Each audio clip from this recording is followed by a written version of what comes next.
Anne Romanoff. Mais je suis déçue ce midi, mais vraiment.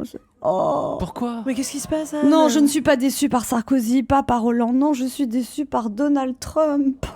Oh. Hier, le matamor de New York, le Don Quichotte des Américains moyens, a donné une interview à CBS et il a mis beaucoup, mais alors beaucoup d'eau dans son whisky. Plus question de construire un mur entre le Mexique et les États-Unis, juste une petite clôture grillagée. Plus question d'expulser 11 millions d'immigrés sans papier, juste 3 millions. Plus question de supprimer la loi sur la protection sociale, mais juste de la modifier un peu. Mais qu'est-ce qui lui arrive à Papy Cheveux Orange ? Non, mais il nous fait une Hollandite aiguë. Ah, je suis déçue, mais déçue, je te le dis, Donald, I am disappointed. Super. Non, mais c'est toujours la même chose avec les hommes, des promesses. Une fois qu'on leur a donné ce qu'ils veulent, ils s'endorment en ronflant. Aux États-Unis, président s'est payé 400 000 $ par an, nourri, logé, blanchi. Enfin, pour Trump, c'est pas blanchi, c'est orangi. Eh ben, Trump, il veut même pas du salaire de président. Mais pour Donald Trump, c'est rien, 400 000 $, c'est quoi ? Un cadeau de Noël pour son fils ? C'est à peine le budget mensuel, faux ongles, fausses dents, faux seins de sa femme Mélania. Non, mais les gens sont mauvaise langue avec Mélania. Ils disent que ce que Mélania aime chez Donald, c'est ses milliards de dollars. Mais non, c'est aussi son taux de cholestérol et ses gamma GT. Et figurez-vous que Donald Trump ne veut même pas habiter la Maison Blanche. C'est la déco qui va pas, il trouve ça trop sobre, trop minimaliste.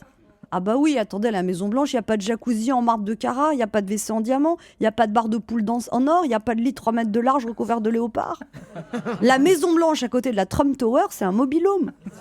Ouais, Donald, en déco, il a des goûts raffinés d'un rappeur de Los Angeles ou d'un prince saoudien. Ah non, faut vous le dire, hein, Donald, c'est pas un lecteur de Télérama qui se meuble en Ikea. Hein. Alors Donald Trump a aussi déclaré qu'il allait nommer aucun de ses enfants dans son gouvernement. Mais ça, c'est dommage. Sa fille Ivanka aurait fait une très bonne ministre des French manucure et des soutiens-gorge push-up. Là où je suis rassurée, c'est qu'il a nommé comme conseiller spécial Steve Bannon, un type homophobe, raciste et antisémite. Là, il manque juste un œuf pour faire une complète. Steve Bannon, je vous assure, c'est un 6e dan de xénophobie, le genre de type qui foudrait les jetons à Hitler. À côté de Steve Bannon, Robert Ménard, c'est un moine tibétain.